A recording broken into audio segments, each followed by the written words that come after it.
DPF choking, DPF बैंडेड और ये haunted area पूरा। किंग आप ही हो रोड के ओनरशिप रिव्यू करते करते हॉन्टेड जगह पहुंच गए अपन। पॉइंट पे आके रुकते हैं माइलेज गाड़ी को, तो आपका वन वर्ड आंसर क्या है कि आप रिकमेंड करते हो या नहीं करते हो? व्हील स्पिन होगा तो ये गाड़ी फंस सकती है, लेकिन इसका व्हील गाड़ी 40,000 के अराउंड चल गई है 1.5 साल में पूरा, क्योंकि इनका रनिंग देखो यार बहुत ज़्यादा है। हिमाचल प्रदेश से मुंबई बहुत बार ये इसने मेरे को खड़ा कर दिया रास्ते में। 4 सर्विस या 5 सर्विस हो चुका है मेरी हो चुकी है, टायर देने का मन ही नहीं करता है। मतलब चलते रहो चलते रहो, उसका ऑरा खत्म हो जाएगा, वो नहीं होना चाहिए। नहीं। तो भाई अपनी गाड़ी खड़ी है और आज अभी हम आर्य कॉलोनी आए हुए हैं। क्यों आए हैं आज? क्योंकि आज हमारे चैनल पे एक नया सीरीज़ शुरू हो रहा है, ओनरशिप अनफिल्टर्ड। तो किस गाड़ी की ओनरशिप रिव्यू करने वाले हैं? ये देखो बिग डैडी खड़ी है अपनी, इसका आज डिटेल्ड ओनरशिप रिव्यू करेंगे एंड प्रैक्टिकली कैसी चली कैसी रही गाड़ी। काफ़ी चली हुई है गाड़ी, काफ़ी कम टाइम में चली है, पूरे इंडिया टूर करती है ये। देखो HP नंबर देख के आप समझ गए होंगे, पहाड़ों में पहुंच जाती है। तो आज हमारे साथ भाई जुड़े हुए हैं, आयुष भाई। हेलो भाई। Hello hello. तो इनकी ही गाड़ी है, आराम से भी बैठते हैं अंदर एंड बातें करते हैं गाड़ियों के बारे में। हमें क्या, हमें तो यही पसंद है। यही पसंद है और सबसे पहली पसंद मेरी स्कॉर्पियो ही थी। मैंने भी सोचा था कि मैं XUV 700 लूँ, बट मुझे पर्सनली ये बहुत ज़्यादा पसंद थी। इसका सबसे पहला रीज़न ये था कि मेरी फैमिली में सब हाइटेड लोग हैं, लाइक सब 6'1", 6'2" ऐसे हाइटेड है। तो हमको एक ऊंची गाड़ी पसंद थी, एक लंबी गाड़ी चाहिए थी और पहाड़ों के लिए बेस्ट गाड़ी चाहिए थी। तो इसलिए हम लोगों ने डिसाइड किया कि हम स्कॉर्पियो की तरफ जाएंगे। और ये गाड़ी है और बहुत ज़्यादा अच्छी चल रही है। मेरा 1 साल 7 महीने हो चुके हैं मुझे गाड़ी लेकर, एंड सो फार बहुत ज़्यादा अच्छा एक्सपीरियंस रहा मेरा गाड़ी लेकर। बाकी तो देखो, जो भी XUV 700 लेता है ना, आपने भी लिया है, तो XUV 700 जो लेता है स्कॉर्पियो की तरफ जरूर जाता है। बहुत कंफ्यूजन होता है, ये गाड़ी लेनी है, ये गाड़ी लेनी है, बहुत ज़्यादा, मतलब इसमें बहुत ज़्यादा कंफ्यूजन रहता है। मैंने भी बहुत इसकी वीडियोस देखी हैं। मुझे भी बहुत मन था कि मैं उस गाड़ी को लूँ। मैंने इसका AX5 वेरिएंट देखा था, वो मेरे बजट में था उस time. But then I went for this select model. This is Scorpio NZ select model. ये टॉप मॉडल नहीं है, टॉप से नीचे वाला है, जो कि सिलेक्टेड मॉडल आता है। दिस इज डीजल और petrol? This is diesel manual. Okay okay, चलो फिर गाड़ी के अंदर बैठते हैं, अंदर बैठकर बातें करते हैं। तो पहले आपको मैं दिखाता हूँ, पीछे से ऐसे दिखती है गाड़ी। आपने देखो ये गाड़ी तो काफ़ी देख रखी है, ऐसा तो है नहीं कि कोई नई गाड़ी है। बट कैसा है इसकी, देखो अभी हाल फिलहाल में मैंने देखा कि फेसलिफ्ट का भी टेस्ट एंड ट्रायल शुरू हो गया, तो उसमें भी ज़्यादा ट्विक्स नहीं किया, पीछे कुछ तो चेंज किया है हल्का सा, बाकी गाड़ी का स्ट्रक्चर सेम ही रखा है। तो देखते हैं, अभी नई आने वाली, उसमें तो टाइम लगेगा। एनीवे अभी का ही लुक इतना शानदार है कि नई का वेट लोग कर नहीं रहे हैं। लोग ये बिकती इसके स्टांस के लिए ही है, जो इसकी बोल्डनेस है इस गाड़ी की, उसके लिए ही बिकती है। तो कंपनी इसको ज़्यादा चेंज नहीं करेगी, बस इसकी बोल्डनेस कम नहीं करेगी, बस इसको ज़्यादा बेटर कर लेगी, थोड़ा सा प्रीमियम कर लेगी। यही रहेगा इस गाड़ी में भाई। मतलब आई थिंक थोड़ा सा फीचर्स वगैरह ऐड करेंगे, जैसे ये अगर वो ट्रिपल स्क्रीन वगैरह कर दिए तो इसका ऑरा खत्म हो जाएगा, वो नहीं होना चाहिए। चलो अंदर बैठते हैं अभी। जी सर। देखो गाड़ी की हाइट अच्छी खासी है। इसका कितना है ground clearance, if you know? I guess 250 mm कितना होगा? 250 नहीं है, चलो मैं वो देख कर आपको स्क्रीन पे दे दूंगा, क्योंकि मेरे को अपनी XUV से ज़्यादा ऊंची लग रही है ये। और इस पे ये जो फुटरेस्ट बना हुआ है ना, वो काफ़ी यूज़फुल है। और यहाँ पे ग्रैब हैंडल है ताकि आप आराम से बैठ सके। देखो भाई, स्कॉर्पियो में बैठते ही आपको जो हाइट की फीलिंग होती है ना, मैंने फॉर्च्यूनर भी चलाई है काफ़ी, तो बिल्कुल फॉर्च्यूनर वाला ही फील आता है इसमें। ये देखो जो सिटिंग पोजीशन एंड स्टांस है ना, काफ़ी तगड़ा लगता है मेरे को। मैं अपनी गाड़ी से अगर कंपेयर करूं और इस पे बैठ रहा हूं तो मेरे को हाइट ज़्यादा लग रही है गाड़ी की। और ये बोनेट का जो विजिबिलिटी है वो भी काफ़ी प्रॉपर है, क्लियर है। और सबसे बड़ी बात देखो, ये दिखा रहा था मैं, ये देखो इनकी गाड़ी 40,000 के अराउंड चल गई है 1.5 साल में। तो समझते हैं कि कैसा रहा आज तक का इनका एक्सपीरियंस ड्राइविंग का। देखो यार, मुझे आज भी काफ़ी DMs आते हैं मेरे इंस्टाग्राम पे, पूछते हैं लोग स्कॉर्पियो लूँ या XUV 700 लूँ। बहुत ही अलग अलग यूज़ केस अगर देखोगे तो ऐसा नहीं चूज़ कर सकते हो कि वो गाड़ी ले लेते हैं लुक वाइज या ये गाड़ी लुक वाइज है। आपका यूज़ केस कैसा है ना, उस पर बहुत डिपेंड करता है। ये दोनों गाड़ी में अगर आप चॉइस करते हो, मेरे हिसाब से अगर बहुत हाईवे रनिंग है ना, तो आपको मोनोकॉक चेसिस आपका XUV 700 काफ़ी सही रहता है। हाईवे रनिंग के लिए ये भी बहुत सही है, लेकिन अगर फैमिली के साथ बहुत ज़्यादा घूमते हो ना, तो XUV 700 मेरे हिसाब से ज़्यादा कंफर्टेबल, बहुत स्टेबल गाड़ी है। इसमें हल्का सा उसके कंपैरिजन में बॉडी रोल होता है। हाँ, तो भाई से समझते हैं कि इन्होंने भी गाड़ी ली होगी तो काफ़ी देखी होगी, काफ़ी कार्स देखी होंगी, क्योंकि इतनी बड़ी गाड़ी को लेता है तो मार्केट में अच्छे से एनालिसिस करता है। इनसे समझते हैं कि इन्होंने जब गाड़ी ली थी तो तो आपने क्या क्या गाड़ी देखी थी उस समय मार्केट में, कौन कौन से ऑप्शंस थे आपके पास? जी, जब मैंने गाड़ी ली थी तब मैंने बेसिकली 3 गाड़ियाँ में मैं कंफ्यूज था। मैं 3 गाड़ियाँ सोची थी। पहली थी XUV700, दूसरी ये थी और तीसरी थी इनोवा क्रिस्टा, जो कि मेरे डैड को बहुत ज़्यादा मन था लेने का, क्योंकि वो वही कंफर्ट के लिए काफ़ी जानी जाती है गाड़ी और रिलायबिलिटी के लिए बहुत जाना जाता है टोयोटा। तो इन 3 गाड़ियों में कंफ्यूज था। तो मैंने पर्सनली ये इसलिए डिसाइड किया क्योंकि मैं ज़्यादा इसको हिमाचल से बॉम्बे लेके आने वाला था और बॉम्बे में मैं अकेले ही चलानी थी। तो मेरे को ऐसी गाड़ी चाहिए थी जो ड्राइवर को ज़्यादा प्रेफरेंस है, मतलब जिसको ड्राइविंग प्लेजर जो ज़्यादा दे गाड़ी। तो मुझे लगा कि इस गाड़ी में मुझे सबसे ज़्यादा ड्राइविंग प्लेजर मिल रहा है, जो इसका बैठने का स्टांस है, जैसी ये चलती है, रफ एंड टफ गाड़ी है। तो इसलिए मुझे लगा rather than going for XUV700, जो कि एक थोड़ी फैमिली टाइप कार है, करेक्ट, मैंने सोचा कि मुझे स्कॉर्पियो एन की तरफ जाना चाहिए। और ये इनोवा क्रिस्टा से ऑब्वियसली सस्ती भी थी, करीब 7-8 लाख रुपए, 6-7 लाख रुपए सस्ती थी।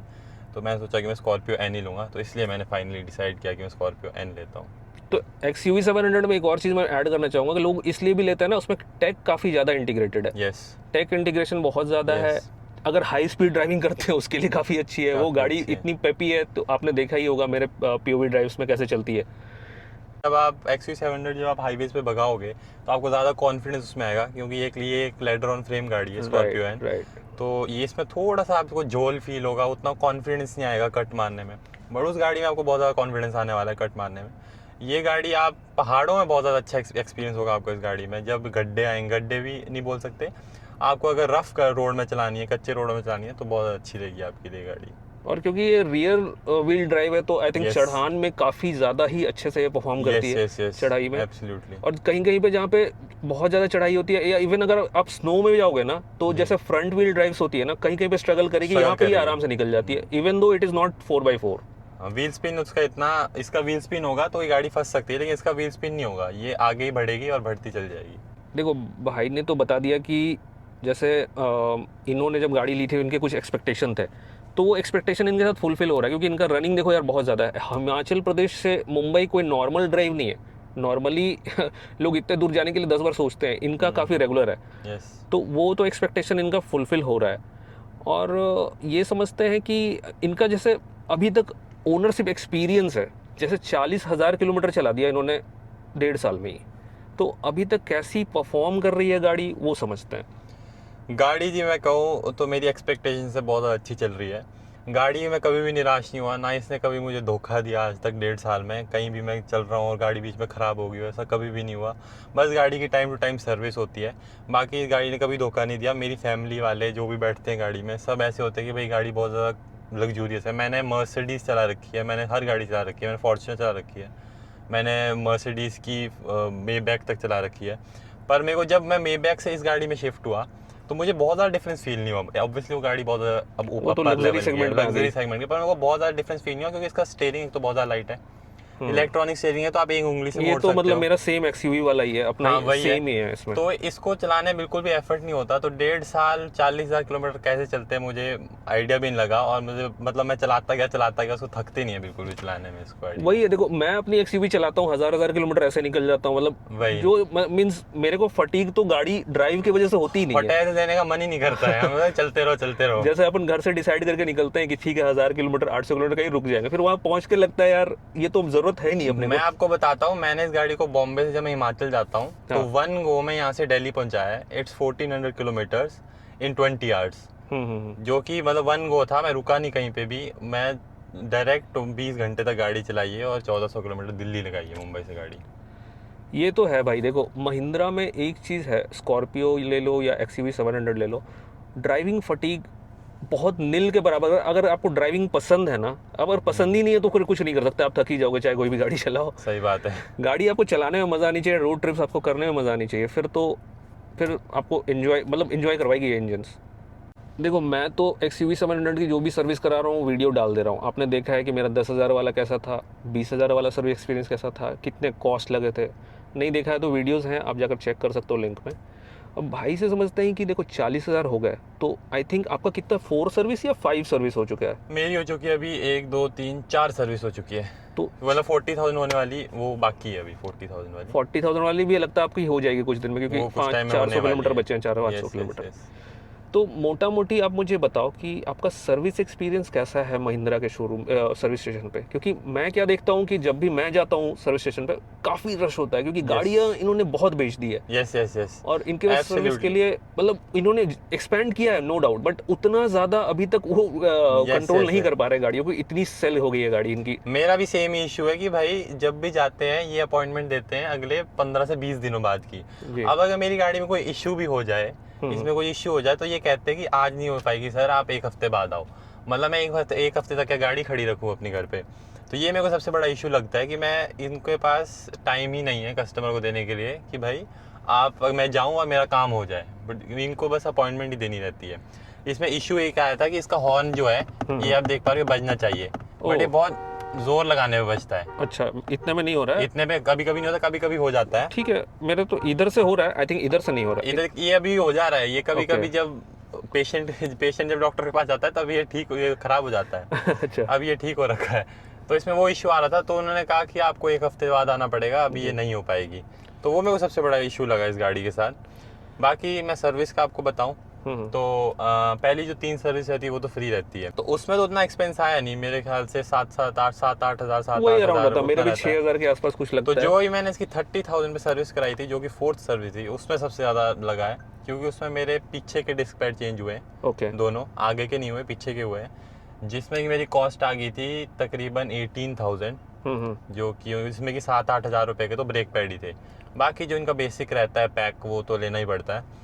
तो मेरी कितने किलोमीटर में बताया आपने? 30,000 में ब्रेक पैड एंड आपका डिस्क दोनों चेंज हुआ है? नहीं, ब्रेक पैड चेंज हुआ है बस। ओके, डिस्क अभी आपको कितना बोला है, कितने दिन के बाद हो जाएगा? डिस्क का कुछ नहीं बोला, डिस्क चेंज नहीं होगी, डिस्क की बस ग्राइंडिंग करते हैं, वो बेसिक उन्होंने करी थी, ग्राइंडिंग करी थी। हाँ। बाकी ब्रेक पैड ही चेंज हुए थे।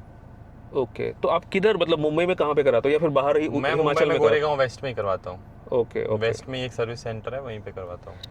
तो देखो, इन्होंने भाई बताया जो काफ़ी प्रैक्टिकल चीज़ है। अब हम देखो, दोनों के पास, हमारे पास महिंद्रा ही है, बट हम कुछ ऐसा बायस्ड आपको रिव्यू नहीं देंगे, आपको एकदम एक्सपीरियंस जो है ओनर का वो बता रहे हैं। देखो, मैं क्या देखा हूँ कि मैंने देखो अपने बार बहुत बार बताया भी कि मैं मोदी महिंद्रा में क्यों जाता। मोदी महिंद्रा मेरे को अपॉइंटमेंट बहुत जल्दी मिल जाता, परसों की चाहिए तो परसों की भी ले सकता हूँ, वो एक चीज़ है। लेकिन जाने के बाद आपको बोलेगा कि गाड़ी आपको आज नहीं मिलेगी, तो आपको एकदम अर्ली मॉर्निंग जाना पड़ेगा, सेम डे डिलीवरी आपको गाड़ी की चाहिए। तो अदरवाइज नेक्स्ट डे या नेक्स्ट टू नेक्स्ट डे चली जाती है, इतनी भीड़ रहती है कार्स की। तो देखो, वही है, इशू तो ज़्यादा कुछ आती नहीं है, कभी आ गई तो फिर वो वाली प्रॉब्लम है। मतलब अगर आप लोगों को एक गाड़ी लेनी है तो ये उतना बड़ा भी इशू नहीं है, इतना आप एडजस्ट कर ही सकते हो। गाड़ी इतनी अच्छी है कि ये आपको निराश नहीं होने देगी इतनी छोटी सी चीज़ से, तो इतना कुछ इशू है नहीं। अगर आपको गाड़ी पसंद है इनमें से कोई भी, तो आप ज़रूर ले सकते हैं। देखो, गाड़ी तो आपको पता है कितनी सक्सेसफुल है, और यार ये गाड़ी जो है ना, आज तक भी टॉप 10 सेलिंग कार्स में आती है इंडिया के। राइट। एंड ऐसा नहीं बोल रहा हूँ कि टॉप 10 सेलिंग एसयूवीज, ये कम्पीट हैचबैक से भी कर लेती है, सेडान से भी कर लेती है, ओवरऑल हमेशा टॉप 10 में ये रहती है। सोचो, इतनी महंगी गाड़ी है, फिर भी आपकी छोटी कार से ज़्यादा बिक जा रही है। वो तो आपने भैया की वीडियोस देखी होगी, हाईवे पे कैसे भगाते हैं इसको, कि सेडान्स भी पीछे हो जाती हैं। उसमें तो मतलब मेरे को कितना भी भगा लेता हूँ तो उसके बाद बहुत स्कोप बचा रहता है, तो मैं उतना क्रॉस नहीं करता हूँ, बट उतने में हो जाता है मेरा काम। देखो, राजस्थान गया था तो मैं स्कॉर्पियो, आपने देखा था, मैंने चलाया भी था, तो वो आपको दिखा नहीं पाया था, तो मैं थोड़ा सा इसको ड्राइव करके आपको एक्सपीरियंस बताता हूँ कि कैसी लगती है मेरे को चलाने में। आप लोगों को भी बताता हूँ, मुझे तो पता है। ब्रेक मुझे थोड़ा सा स्टिफ लग रहा है इसका, ज़्यादा है क्या? हाँ, मतलब ज़्यादा बाइट ले रही है। अच्छा। देखो भाई, इसको चलाने का जो मज़ा है ना, बैठ के अंदर जो फील आती है, नो डाउट आपको लगता है कि किंग आप ही हो रोड के। और अरे इस टाइप का देखो रोड्स, मैं जानबूझ के हम लोगों ने ये स्पॉट देखा क्योंकि ये थोड़ा सा रगड़ भी है, तो इसमें समझ में आएगा अपने को कि किस तरह से सस्पेंशन वगैरह। इसके सस्पेंशन थर्ड आवाज़ नहीं करती है, मेरी एक्सयूवी की थर्ड आवाज़ करती है, जो कि बहुत बड़ा इशू था एक्सयूवी 700 में, जो अभी इन्होंने 7XO में रिजॉल्व कर दिया है। जैसे अगर मैं सस्पेंशन की नॉइज़ बोलूँ तो मेरे में ज़्यादा आती है इसके अकॉर्डिंग। ये भैया आप लेफ्ट पे देख पा रहे हैं, ये एक अबैंडन्ड होटल है। अच्छा। इसका नाम इंपीरियल पैलेस। बहुत पहले बहुत बड़ा होटल है। हाँ। बट ये अबैंडन्ड है और ये हॉन्टेड एरिया पूरा। रात में यहाँ पे खड़े होना भी अलाउड नहीं है। ये भैया देखो अभी बोलेंगे यहाँ से हटने के लिए। अच्छा, यहाँ खड़े होना भी। लेकिन अंदर गाड़ियाँ वाड़ियाँ लगी हैं, मर्सिडीज वगैरह अंदर रोल्स रॉयस भी है। अबैंडन्ड है ये? अबैंडन्ड है सब। नीचे ले चलिए आप थोड़ा। वाह, ये तो मुझे पता नहीं, इतने दिन टाइम से मुंबई में हूँ। हाँ जी, यहाँ से पूरा मुंबई का व्यू आता है सामने। ओहो एंड आप ऊपर देख सकते हैं कितना बड़ा होटल है, पूरा बैंडेड। भाई देखो, टेस्ट राइड लेते रहते, ओनरशिप रिव्यू करते करते हॉन्टेड जगह पहुंच गए अपन। रात में यहाँ पे लोग आते हैं मतलब मस्ती करने, हाँ हाँ डर उसके लिए, मतलब हॉन्टेड ब्लॉग बनाने, वैसा कुछ करने ओके। लोग यहाँ पे आते हैं। नहीं भाई, हम तो गाड़ियों के साथ खेल के खुश है, भूत के साथ खेलना नहीं अपने को। खेलना है भूत के साथ। देखो यार, ये गाड़ी चलाने में कॉन्फिडेंस जो है ना वो आपकी बरकरार रहती है, क्योंकि इंजन तो सेम है अपना, आपका 2.2 एमओक इंजन जो अपना एक्सयूवी वाला है वही है, है ना। और आई थिंक सेम है, पावर आउटपुट भी सेम ही है दोनों गाड़ी का।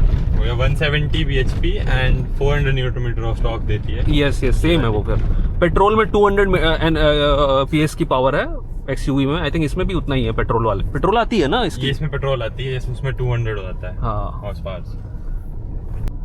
ये पूरा राउंड लेके जाना है या ऐसे राउंड नहीं होगा, यू टर्न ही लेना पड़ेगा अगर आप वापस जाना तो, यहाँ से आप यू टर्न ले सकते हो। ये देखो भाई, दिखती कैसी है ये गाड़ी, देखो ये अलग ही लेवल दिखती है भाई। इसका जो रोड प्रेजेंस है वो नो डाउट अनमैचेबल है। चलो गाड़ी के अंदर बैठते हैं और अपने वो स्पॉट पे वापस चले जाते हैं। देखो ग्रैब हैंडल आपको इधर को पैसेंजर साइड में भी दिया है आपको, इधर स्कॉर्पियो में, तो आपको चढ़ने के लिए इजी होता है। भाई सबसे मेजर क्वेश्चन क्या है ना इस गाड़ी को लेकर, इस गाड़ी को लेकर क्या, इनफैक्ट हर डीजल गाड़ी को लेकर,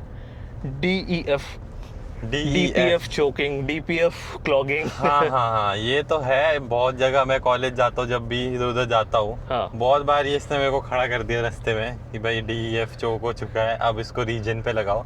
पर रीजन पे लगते ही ठीक हो जाता है, 10-15 मिनट वेट करना पड़ता है, वो फिर ठीक हो जाता है। इशू मेरे को उतना बड़ा लगा नहीं। कितना फ्रीक्वेंट, मतलब जो सिर्फ सिटी में चला रहे हैं, क्लच पे चला रहे हैं ना, उसको बहुत प्रॉब्लम है। सिर्फ सिटी और क्लच पे जा रहा है, अंदर सिटी ड्राइव ज्यादा है तो ये आ जाता है। मेरा तो महीने में एक बार आएगा, उससे ज्यादा नहीं आता। हर हफ्ते तंग नहीं करेगा, बस महीने में एक बार आ जाता है। मैं आपको एक फैक्ट बताऊं अपने गाड़ी का जी, 21,000 किलोमीटर आज तक एक भी बार DPF क्लॉक नहीं हुआ। कैसे? ये मतलब महिंद्रा वाले भी परेशान है, क्योंकि पॉसिबल कैसा है ना कि मेरा 10-15 दिन में हाईवे रन होता ही है, तो हाईवे पे मैं जाता हूँ तो मतलब अगर हाईवे पे अपने आप ही भग जाती है, मैं तो नहीं भगाता। आपका पंजे पे पैर भारी है मतलब नहीं, मैं ऐसा जैसे एकदम ही खाली मिल गया तो गाड़ी को थोड़ा ब्रीथ करवा देता हूँ मैं। चलो इस हिसाब से वो जरूरी है। फिर आपको तो DPF ही क्लॉग नहीं हो रहा है, बताओ। मेरा आज तक भी नहीं हुआ है, मतलब एक बार भी इंडिकेटर भी नहीं आया। That is strange. मेरे को लास्ट टाइम चेक भी कराया था सर्विस सेंटर में, कहीं मेरा वो खराब तो नहीं है कि बता ही नहीं रहा है। ये तो पहली बार सुना मैंने कि आपका कभी वो हुआ ही नहीं। आपको मतलब आपने मतलब किया ही नहीं कभी नहीं। मेरे को मैनुअल रीजन की जरूरत नहीं पड़ी आज तक। अच्छा। और देखो दूसरा, देखो इतनी बड़ी गाड़ी ले लेते हैं तो लोगों को ज़्यादा फर्क उतना नहीं पड़ता, मुझे उतना ये नहीं पड़ता है, उतना सोचता नहीं। फिर भी देखो यार, अपना इंडियन माइंडसेट है, अपने एक पॉइंट पे आके रुकते हैं माइलेज। तो माइलेज आप बताओ प्रैक्टिकली कितना आपको देती है सिटी के अंदर, और जब आप ऐसे लंबी राइड्स लगाते हो उसके अंदर। देखो अभी मैंने सिटी में ये चलाई है, थोड़ी मतलब हैवी चलाई है। अभी हमने यहाँ पे भी थोड़ी ऊपर नीचे पहाड़ वहाड़ थे, तो अभी ये मेरे को 10.5 का 10.3 का बता रही है। पर ये इसकी ओरिजिनल माइलेज नहीं है। ओरिजिनली ये मुझे सिटी में, जहाँ मैं इसको सेकंड थर्ड गियर तक चलाता हूँ हाईएस्ट, वहाँ ये मुझे देती है 12 से 13 तक की माइलेज। 13 से ऊपर नहीं देती। और ये भी इसलिए क्योंकि डीजल और मैनुअल है। अगर ये होती पेट्रोल और ऑटोमेटिक तो ये माइलेज देती है 5 और 6 की। करेक्ट। वो तो आप बिल्कुल मत लीजिएगा, अगर आपके पास पैसा है तभी लीजिएगा, वरना ये इसकी बेस्ट माइलेज यही गाड़ी देती है, यही मतलब मॉडल देता है डीजल मैनुअल। एंड मुझे हाईवेज पे दे देती है 15 तक की माइलेज, 14, 15, 16 हार्डली दे देगी, उससे ऊपर ये हाईवेज पे भी नहीं देती। आपकी कितनी देती है? देखो मेरी भी सेम है। मैं तो बहुत बार दिखाया भी हूँ, मेरे इंस्टाग्राम पे काफ़ी बार मैंने शो भी किया है कि मेरे को सिटी में 12 से 13 की देती है। मेरा सेम ही है। और हाईवे पे अगर आप प्यार से चला दिए तो इस गाड़ी को मैंने 20+ भी निकाला है, 80-90 पे चला के 6th गियर पे। और मैं आराम से मिक्स ड्राइविंग करता हूँ तो मुझे आराम से भी 17 के आसपास दे देती है लॉन्ग ड्राइव में। ऑलराइट। मैं लास्ट देखो कच्छ से आया था, कच्छ से मेरे को मुंबई 990 किलोमीटर पड़ा था, उसमें 18 की MPL मेरे को मिला था। मुझे तो हाईवे पे 14-15 ही देती है, शायद मैं अभी थोड़ी भगा के चलाता हूँ, 120-130 चलती है। ये बताओ आप फैमिली के साथ कभी ट्रैवल किए हो इस गाड़ी में फुल पैक, मतलब ऐसे 5 people आर सिटिंग देयर और 7 people लोग भी बिठा के किया है ट्रैवल। ओके, तो कैसा रहता है, रिव्यू क्या है? मतलब फैमिली के साथ ट्रैवल कर रहे हो, उनका कंफर्ट कैसा है, बैक सीट का comfort and all? Back seat आप मिडिल वाली रो की बात करें तो मिडिल रो पे तो जो भी बैठता है वो बहुत कंफर्टेबली बैठता है। सीट्स अच्छी हैं, बहुत कुशनी है। एंड जो लास्ट में बैठता है वो थोड़ा सा कंजेस्टेड होता है क्योंकि थोड़ा पैर ऐसे फोल्ड करना पड़ जाता है अगर कोई बड़ा इंसान बैठेगा बच्चे के अलावा। बाकी फैमिली कंफर्टेबली जाती है इसमें। लॉन्ग ड्राइव में अगर हाईवे ड्राइव है तो बिल्कुल भी नहीं थकते। पहाड़ों पे थोड़ा सा होता ही है, वो तो हर गाड़ी पे थकता ही है इंसान, पर बहुत कंफर्टेबल है गाड़ी, ऐसी कोई दिक्कत नहीं है कंफर्ट में। 700 में भी सेम इशू है। लास्ट वाले रो में भी आपको अगर कोई बच्चा बैठा है तो फिर ठीक है, काफ़ी लेग रूम कम दिया है। बाकी तो पीछे तो यार आपको बिजनेस क्लास फीलिंग आएगी उस गाड़ी में। इसमें एक चीज़ शायद, अच्छा इसमें एसी वेंट दिया है ना? जी दिया हुआ है। तो फिर तो ठीक है, ऐसा कुछ इशू आपको आएगा नहीं क्योंकि फ्लैट सीट्स है और काफ़ी स्पेस है। तो भाई फाइनल वर्डिक्ट अपन आते हैं कि जैसे अगर कोई लेना चाह रहा है, अभी स्कॉर्पियो एन लॉन्च हुए भी काफ़ी टाइम हो गया है, डिज़ाइन आए भी बहुत टाइम हो गया है, लेकिन मुझे तो कोई डाउट नहीं लगता, मैं तो अगले 3-4 साल तक भी ये डिज़ाइन के साथ खेल सकता हूँ। मेरे को बिल्कुल ही इसमें ये नहीं है। तो आप क्या बोलते हो, मतलब ओवरऑल अगर कोई लेने के लिए चाह रहा है इस गाड़ी को, तो आपका वन वर्ड आंसर क्या है कि आप रिकमेंड करते हो या नहीं करते हो? मैं हाईली रिकमेंड करता हूँ। एंड मैं वन वर्ड में बोलूँ तो किसी को ड्राइविंग प्लेजर चाहिए, जो ऐसी गाड़ी हो जो ड्राइवर को सारा अपना अटेंशन दे, और अगर आप गाड़ी चलाने के एंथुसियास्ट हो करेक्ट, तो आप ज़रूर स्कॉर्पियो एन की तरफ जाएं, ज़रूर स्कॉर्पियो एन लें। अगर आप एक ऐसे व्यक्ति हो जो फैमिली के साथ भी चलता है, थोड़े ऑफिस गोइंग हो और आपको थोड़ा लग्जूरियस ड्राइव ज़्यादा चाहिए, तो ज़रूर आप XUV 700 की तरफ जा सकते हो जो भैया के पास है। भाई ने देखो बहुत अच्छे से सारी कुछ बताई और एक्सपीरियंस बताया। आपको इतना अनबायस्ड आपको ओनरशिप रिव्यू काफ़ी कम देखने के लिए मिलेगा, जी, क्योंकि जी, जी।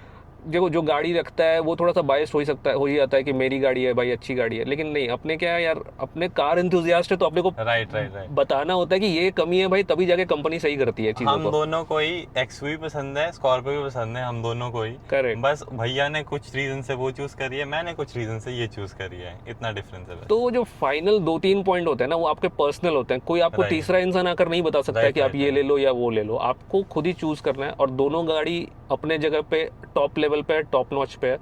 तो उतना सोचो मत यार, महिंद्रा उठा लो एंड निकल जाओ रोड ट्रिप पे। Right. चलो इसके साथ इस वीडियो को एंड करते हैं। With that said, enjoy your life, drive safely, take care. चलो भाई, thank you, guys. Bye. Bye.